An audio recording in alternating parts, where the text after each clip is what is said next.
बुलढाणा लोकसभेसाठी दुसऱ्या टप्प्यातील मतदान 26 एप्रिल रोजी होणार आहे आणि त्यासाठीच्या प्रचार तोफा ज्या आहेत त्या आज थंडावल्या आहेत. नेमकं बुलढाण्यामध्ये काय वातावरण आहे ते आपण जाणून घेऊयात. बुलढाण्यामध्ये स्वतंत्र उमेदवार म्हणून लढत आहेत रविकांत तुपकर, शेतकरी नेते आहेत. गेल्या अनेक वर्षापासून शेतकऱ्यांचे प्रश्न घेऊन ते मैदानामध्ये आहेत. आज देखील ते लोकसभेच्या निवडणूक रिंगणामध्ये आहे आणि काय नेमकं त्यांचं विजन आहे सुरुवातीला आपण जाणून घेऊ. बुलढाणेकरांसाठी तुम्ही निवडून आलात तर काय नेमकं विजन असेल? पहिलं माझं स्वप्न आहे की संत गजानन महाराजांच्या शेगावमध्ये एक चांगलं विमानतळ झालं पाहिजे. विमानतळ झालं तर प्रायव्हेट कंपन्या तिथे येतील, प्रायव्हेट कंपन्याला इन्व्हेस्टर येतील, तरुण पोरांना रोजगार मिळेल. तालुक्यात 2-2, 3-3 MIDC उभ्या राहिल्या पाहिजे, सिंचनाची सोय उभी राहिली पाहिजे, सोयाबीन कापसाला चांगला भाव मिळाला पाहिजे शेतमालाला. दुसऱ्या बाजूला नवं तंत्रज्ञान आलं पाहिजे, चांगलं मार्केट इथं उपलब्ध झालं पाहिजे, बाजार समित्यांची अवस्था सुधारली पाहिजे. खामगाव मार्केट हे विदर्भातलं मोठं मार्केट आहे. आज गेलो होतो मी, अत्यंत वाईट अवस्था आहे. त्यानंतर शहरामध्ये कर्मचारी बांधवांना खूप त्रास आहे, व्यापारी दुकानदार छोटे मोठे घटक आहेत त्यांना त्रास आहे, त्यांचे अनेक प्रॉब्लेम आहेत, ते सुधारले पाहिजे. पर्यटन स्थळांचा विकास झाला पाहिजे. लोणार, सिंदखेड राजा, सैलानी, संत चोखामेळा या सगळ्या पर्यटन स्थळांचा विकास झाला पाहिजे, ही पण आमची भावना आहे. दुसऱ्या बाजूला इथं सुतगिरण्या, दूध डेऱ्या, साखर कारखाने उभे राहिले पाहिजे, अर्थचक्र फिरलं पाहिजे, जिल्हा परिषद नगरपालिकेच्या शाळांचा दर्जा सुधारला पाहिजे, आरोग्य यंत्रणा सक्षम आणि मजबूत झाली पाहिजे, बेसिक गोष्टींवर काम झालं पाहिजे आणि आर्थिक स्तर लोकांचा उंचावला पाहिजे आणि सुरक्षित जीवनमान लोकांना जगता आलं पाहिजे, अशी एक भावना माझ्या मनामध्ये आहे. आणि हे स्वप्न उराशी बाळगून मी लोकसभेच्या मैदानामध्ये उतरलेलो आहे.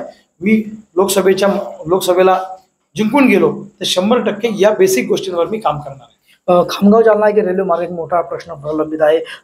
खामगाव जिल्हा झाला पाहिजे असा एक मोठा प्रश्न आहे. या प्रश्नाला घेऊन कशा पद्धतीने पुढच्या काळामध्ये तुम्ही या ठिकाणी लढणार आहात? निवडणुका आता या ठिकाणी मतदानातून माध्यमातून माहीत पडेल कोण निवडून आलं कोण नाही निवडून आलं. त्यानंतरही काही आपला लढा या संपूर्ण प्रश्नांसाठी सुरू राहणार आहे का? प्रतापराव जाधव 3 टर्म पासून खासदार आहेत, त्यांनी काही विकास केला नाही असं म्हणायचं? काहीच नाही केला ना त्यांनी. खामगाव जालना रेल्वे मार्ग दर पंचवार्षिकला खोटं बोलतात, काहीच होत नाही. तो प्रकल्प करायचं आमचं स्वप्न आहे खामगाव जालन्याचं, ते फक्त खोटं बोलतात. वैनगंगा नळगंगा जो भारतभाऊ बंद्रेंच्या काळात मंजूर झालेला तो पूर्णत्वास नाही ना, हे एक ड्रीम प्रोजेक्ट आहे. धरणं झाली पाहिजे गावागावामध्ये ठिकठिकाणी, हे पण आमचं म्हणणं आहे. प्रतापराव जाधवांनी या जिल्ह्याचं वाटोळं केलं, काही सांगण्यासारखं काम केलं नाही. एखादी सुतगिरणी उभी केली नाही, कारखाना उभा केला नाही, दूध डेऱ्या उभ्या केल्या नाही, तरुणांना रोजगार दिला नाही, MIDC उभ्या केला नाही. 15 वर्ष केलं काय? स्वतःचं घर भरायचं काम केलं, हजारो कोटीची माया जमवली, प्रॉपर्टी जमवायचं काम केलं आणि दुसऱ्याच्या मोदींच्या नावानं निवडून यायचं काम केलं. त्यांच्यात जर कर्तृत्व एवढं चांगलं आहे तर त्यांना एवढं गोविंदा आणा आणि JP नड्डा आणा निवडून येते आणायचं का काम आहे? स्वतःच्या भरोशावर निवडून लढून पहा ना. कशाला पक्षाच्या कुबड्या घेता? माझ्यासारखं स्वतंत्र मैदानात उतरून दाखवा आणि जिंकून दाखवा, माझं चॅलेंज आहे त्यांना. काहीच केलं नाही, जिल्ह्याचं वाटोळं केलं. सध्या आपण पाहतो की महायुतीसाठी मुख्यमंत्री आले, उपमुख्यमंत्री आले, JP नड्डा आले, नितीन गडकरी आले, महाविकास आघाडीकडून देखील मोठमोठे नेते आले, उद्धव ठाकरे आले, मुकुल वासनिक आले. तुमच्यासाठी तुमच्या नेत्यांना तुम्ही बोलवलं होतं, आमंत्रण दिलं होतं आणि ते का आले नाही? कारण माझे नेते हे गावागावातले लोक आहेत, सगळे शहरातली जनता हेच माझे नेते आहेत, तेच माझे हिरो आहेत आणि तेच माझ्यासाठी काम करत आहेत. मला कोणाला आणायची गरज नाही. मला माझ्या स्वतःच्या कर्तृत्वावर विश्वास आहे. मला काही दुसऱ्याच्या नावानं मतं मागायची वेळ माझ्यावर कधी आयुष्यात येणार नाही. मी लोकांसाठी जे केलंय, जे पेरलंय ते आता उगवत आहे. 22 वर्ष मी लाट्याकाट्या खाल्ल्या, तुरुंगवास पत्करला, लोकांसाठी दिवस रात्र काम केलं, घरादारावर तुळशीपत्र ठेवलं. त्या कामाची मजुरी म्हणून मी मागतोय लोकांना आणि लोक मला भरभरून प्रतिसाद देत आहेत. मला कोणता हिरोईन आणायची गरज नाही, कोणता नेता आणायची गरज नाही. माझे हिरो ही जनता आहे, माझे गॉडफादर ही जनता आहे, माझा पक्ष ही जनता आहे, मेरा सब कुछ जो है वो जनता है. रविकांत तुपकरांच्या ज्या काही सध्या रॅलीज होतात, मोठा जो प्रतिसाद आहे लोकांचा मिळतोय, गाड्या घोड्यांची व्यवस्था कोण करते? इतका पैसा रविकांत तुपकरांकडे आला कुठून? एक तर मुळामध्ये गाड्या घोड्यांची व्यवस्था करण्याचं मला अजिबात काम पडत नाही. ज्या दिवशी मला गाड्या घोड्यांची व्यवस्था करण्याचं काम पडेल त्या दिवशी मी राजकारण बंद करून टाकेन. एवढी वाईट वेळ माझ्यावर कधीच येणार नाही. मी लोकांसाठी माझ्या आयुष्याचे 22 वर्ष दिलेले आहेत. आज मला लोकांनी उभं केलं तर लोक माझ्यासाठी वेळ देतात. लोक स्वतःच्या पैशाने गाड्या करतायत, लोक घरची चटणी भाकर खातायत, स्वतःच्या गाडीत स्वतःचं पेट्रोल टाकतायत. अनेक ठिकाणी बॅनर लोकांनी परस्पर छापलेत. काही आम्ही रथाच्या गाड्या करून दिल्या, पण इतर गाड्या स्वतः लोक स्वतःच्या खर्चाने करतात. ज्या लोकांनी मला बघितलेलं पण नाही असे लोक माझ्यासाठी प्रचार करतात. कोण कुठे प्रचार करताय मला माहित नाही. लोक मला एक वोट, एक नोटही देतात आणि वोटही देत आहेत. ही वेगळी निवडणूक आहे. हे प्रस्थापित नेत्यांच्या बरोबरीत आम्हाला नेऊ नका तुम्ही. त्यांना 500 रुपये रोजाना माणसं आणायला लागतात. रविकांत तुपकरला रोजाना माणसं आणायची वेळ आयुष्यात येणार नाही, लक्षात ठेवा. आता ही गर्दी खूप जमते, लोकांची भरभरून प्रतिसाद मिळतोय, त्यामुळे हे नेते आमच्यावर आरोप करतात, तिकडून माणसं आणली तिकडून आणली. माणसं आणायची वेळ आमच्यावर कधीच येणार नाही. रविकांत तुपकर कोणत्याही भागाच्या गावच्या बस स्टँडवर राहिला महाराष्ट्रातल्या तरी 1500 माणसं 10 मिनिटात जमतात. एवढं 22 वर्षात आम्ही कमवलेलं आहे. सत्ताधारी सातत्यानं आरोप करतायत. गाडे व्यापाराचं एक प्रकरण आहे. मोठ्या प्रमाणावर शेतकऱ्यांची फसवणूक कोट्यवधींनी केली. तुमच्या पत्नी ॲडव्होकेट शर्वरी तुपकर यांनी त्यांचं वकीलपत्र घेतलं होतं. काय नेमकं हे संपूर्ण प्रकरणामध्ये तथ्य आहे? खरंच वकीलपत्र घेतला गेलं होतं? असं आहे की गाडे नावाच्या व्यापाऱ्याने शेतकऱ्याला फसवलं. त्या व्यापाऱ्याचं क्रिमिनल वकीलपत्र माझ्या बायकोने घेतलेलं नाही. माझे सासरे मोठे वकील आहेत, सावजी वकील साहेब.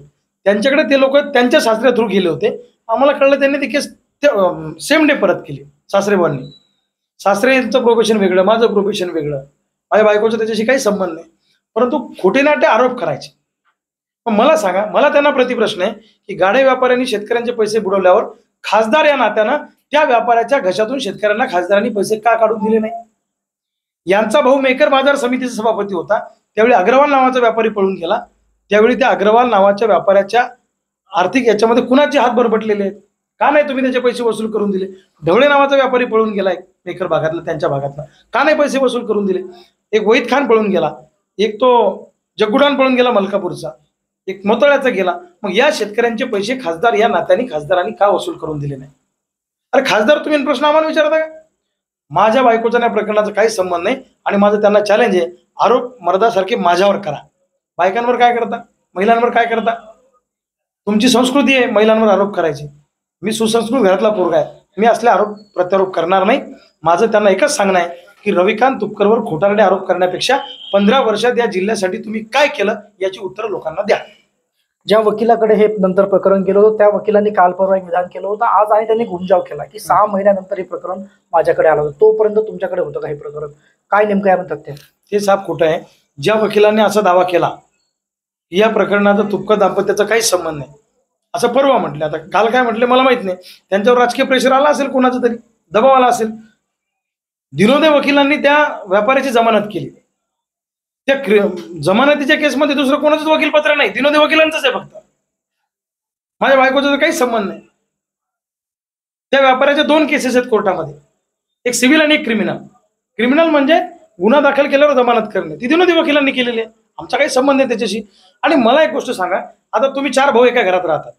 एक भाऊ पत्रकार आहे, एक भाऊ डॉक्टर आहे, एक भाऊ राजकारणी आहे, एक भाऊ अजून कुठल्या व्यवसायात आहे. तुम्ही घरातून बाहेर पडताना तुम्ही भाऊ नसता, तुम्ही त्या प्रोफेशनचा धर्म निभवत असता. लक्षात ठेवा. इथं अजमल कसाबला वकील मिळतो ना, त्यात काय मोठी गोष्ट आहे? आता माझ्या सख्या मावशीच्या विरोधात माझ्या बायकोने केस चालवली, मग त्याच्यात काय मोठी गोष्ट? तो तिचा धर्म आहे, वकील या नात्यानं. आता तुम्ही भाऊ वकील आहे, पत्रकार आहे, तर एका भावाने सांगायचं का अमुक मित्र माझा आहे, तुम्ही त्याची बातमी लावू नका म्हणून? तुम्हाला तर चॅनल म्हणून, पत्रकार म्हणून ती बातमी चालवावीच लागेल. तुम्ही त्या रोलमध्ये असता ना. घरात आल्यावर तुम्ही भाऊ असता, बाहेर गेल्यावर तुम्ही वेगळ्या प्रोफेशनमध्ये असता. आणि कॉन्स्टिट्यूशननी प्रत्येकाला हे अधिकार दिलेले आहेत, लक्षात ठेवा. तरी माझ्या बायकोचा त्या प्रकरणाचा काहीच संबंध नाही. फक्त खोटे नाटे आरोप करून लोकांमध्ये माझ्या बाबतीत संभ्रम निर्माण करण्यासाठी हे सगळे आमदार खासदार माझ्या विरोधात कामाला लागलेले आहेत.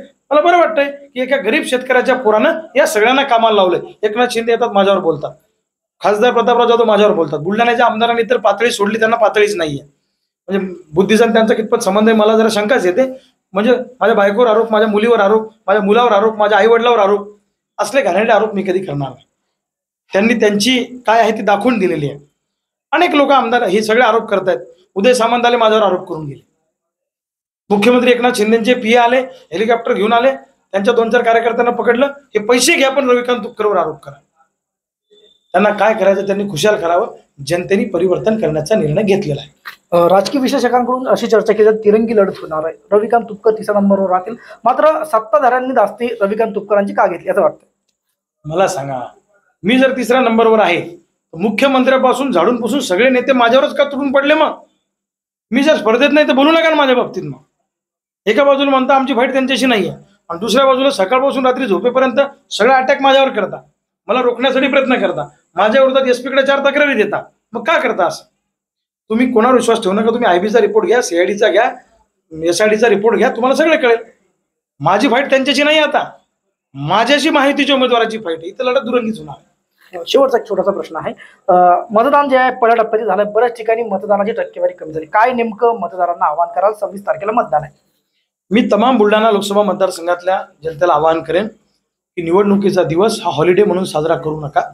सगळ्यांनी मतदानाला बाहेर पडा. बाबासाहेब आंबेडकरांनी हा अधिकार आपल्याला दिलेला आहे.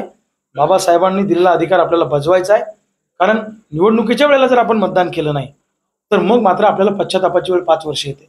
म्हणून तुमच्यासाठी लढणारा, तुमच्या बाजूने बोलणारा, तुमच्या विचाराचा जो माणूस असेल त्याला मतदान करा आणि जास्तीत जास्त संख्येने मतदानाची टक्केवारी वाढवा असं माझं जनतेला आव्हान आहे.